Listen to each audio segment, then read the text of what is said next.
ಅಲ್ಲ ರೀ, ಒಬ್ಬ ಮುಖ್ಯಮಂತ್ರಿ ಕಾನೂನು ಪ್ರಕಾರ ಈ ರಾಜ್ಯದ ಜನತೆ ಆರಿಸಿ ಅವರು ಕೆಲಸ ಮಾಡ್ತಾ ಇರುವಾಗ ಇಲ್ಲ ಸಲ್ಲದ ಆಪಾದನೆಗಳನ್ನು ಮಾಡಿ ರಾಜೀನಾಮೆ ಕೊಡು ಅಂದರೆ ಕೊಡ್ತಾರ? ರಾಜಕೀಯ ಮಾಡ್ತಾ ಇದ್ದಾರೆ ಅಂತ ಹೇಳಿ ಸ್ಪಷ್ಟವಾಗಿ ಗೊತ್ತಾಗ್ತದೆ. ಅದಷ್ಟೇ ಅಲ್ಲ, ಅವರು ರಾಜ್ಯಪಾಲರ ಕಚೇರಿಯನ್ನು ಕೂಡ ದುರುಪಯೋಗ ಮಾಡ್ಕೊಳ್ತಾ ಇದ್ದಾರೆ. ಅವ್ರ ಕಡೆಯಿಂದ ನೋಟಿಸ್ ಕೊಡಿಸ್ತಾರೆ, ಅವ್ರ ಕಡೆಯಿಂದ ನಿಮ್ಗೆ ಯಾಕೆ ನಾವು ಸ್ಯಾಂಕ್ಷನ್ ಕೊಡಬಾರ್ದು ಅಂತೇಳಿ ಹೇಳ್ತಾರೆ.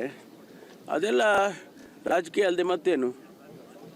ಅವರ ಯಾರು ಇವರಿಗೆ ರಾಜ್ಯಪಾಲರಿಗೆ ಮನವಿ ಕೊಟ್ಟಿದ್ದಾರೆ, ಅದರಲ್ಲಿ ಏನಾದರೂ ಸಿದ್ದರಾಮಯ್ಯನವರ ರುಜುವು ಇದೆಯಾ ಅಲ್ಲಿ ಕೊಟ್ಟಿರೋದ್ರಲ್ಲಿ ದಾಖಲಾತಿಗಳಲ್ಲಿ? ಅಥವಾ ಸರ್ಕಾರದಿಂದ ಆದೇಶ ಹೋಗಿದೆಯಾ ಸೈಟ್ ಮಾಡಿಕೊಡಿ, 14 ಸೈಟ್ ಕೊಡಿ ಅಂತೇಳಿ? ಅವರು ಆ್ಯಸ್ ಅನ್ ಇಂಡಿವಿಜುವಲ್ ನನ್ನ ಜಮೀನನ್ನು ನೀವು ಅಕ್ರಮವಾಗಿ ತೆಗೆದುಕೊಂಡಿದ್ದೀರಿ, ಅದಕ್ಕಾಗಿ ನಮಗೆ ಸೈಟ್ ಕೊಡಿ ಅಂತ ಕೇಳಿದ್ದಾರೆ. ಅವರು ಇಂಥದ್ದೇ ಕೊಡಿ, ಆಲ್ಟರ್ನೇಟಿವ್ ಕೊಡಿ ಅಂತ ಕೇಳಿಲ್ಲ. ಅದೆಲ್ಲ ಗೊತ್ತಿದ್ದು ರಾಜಕಾರಣ ಮಾಡಿಕೊಂಡು ಪಾದಯಾತ್ರೆ. ಯಾವುದಕ್ಕೆ ಪಾದಯಾತ್ರೆ? ಇದರಲ್ಲಿ ರಾಜ್ಯದ ಜನರ ಏನಾದರೂ ಕೂಡ ಜನರಿಗೆ ಬೇಕಾದಂಥದ್ದು ಇದೆಯಾ? ನಾವು ಪಾದಯಾತ್ರೆ ಮಾಡಿದ್ವಲ್ಪ, ಇಲ್ಲೇ ಬಳ್ಳಾರಿಗೆ ಹೋದ್ವಿ ನಾವು.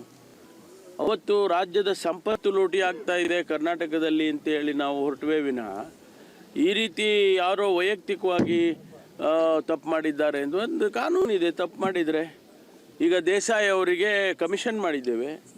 ದೇಸಾಯಿ ನಮ್ಮ ದೊಡ್ಡಪ್ಪನ ಮಗನ, ಅವರು ಯಾವ ರೀತಿ ತನಿಖೆ ಮಾಡಿ ವರದಿಯನ್ನು ಕೊಡ್ತಾರೆ. ಒಂದು ವೇಳೆ ತನಿಖೆಯಲ್ಲಿ ಸಿದ್ದರಾಮಯ್ಯನವರ ಹೆಸರು ನಮೂದು ಮಾಡಿದ್ದಾರೆ ಅಂತ ಇಟ್ಕೊಳ್ಳೋಣ ಉದಾಹರಣೆಗೆ, ಆಗ ನೋಡೋಣ. ಕಾನೂನು ದಾಖಲಾತಿಗಳು, ಕಾನೂನು ಎಲ್ಲ ಬೇಕಲ್ವಾ? ನಾವು ಕಾನೂನಿನ ಹೋರಾಟ ಮಾಡ್ತೀವಿ. ಒಂದು ವೇಳೆ ಅವ್ರು ಕೊಡೋದಿಲ್ಲ ಅಂತ ಹೇಳಿ ನನಗೆ ವಿಶ್ವಾಸ ಇದೆ. ಯಾಕೆಂದರೆ ಅಲ್ಲಿ ಯಾವ ಮೆಟೀರಿಯಲ್ ಪ್ರೂಫ್ ಇಲ್ಲ.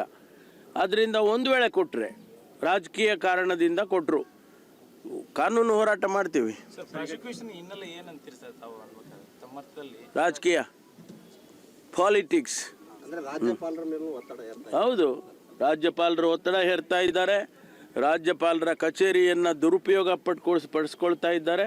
ಅದಕ್ಕಾಗಿ ರಾಜ್ಯಪಾಲರು ಕೈಗೊಂಬೆ ಆಗಿದ್ದಾರೆ, ಕೇಂದ್ರ ಸರ್ಕಾರದ ಕೈಗೊಂಬೆ. ಗೊತ್ತಿಲ್ಲ. ತನಿಖೆ ಏನೀಗ ಆದೇಶ ಮಾಡಿದ್ದೇವೆ, ಅದರಲ್ಲಿ ಗೊತ್ತಾಗ್ತದೆ. ಅನುಕ್ಷಣದ ಸುದ್ದಿಗಳಿಗಾಗಿ ವಿಸ್ತಾರ ನ್ಯೂಸ್ ಯೂಟ್ಯೂಬ್ ಚಾನೆಲ್ ಸಬ್ಸ್ಕ್ರೈಬ್ ಮಾಡಿ. ಹೊಸ ಸುದ್ದಿಗಳ ನೋಟಿಫಿಕೇಶನ್ಗಾಗಿ ಬೆಲ್ ಐಕಾನ್ ಕ್ಲಿಕ್ ಮಾಡಿ.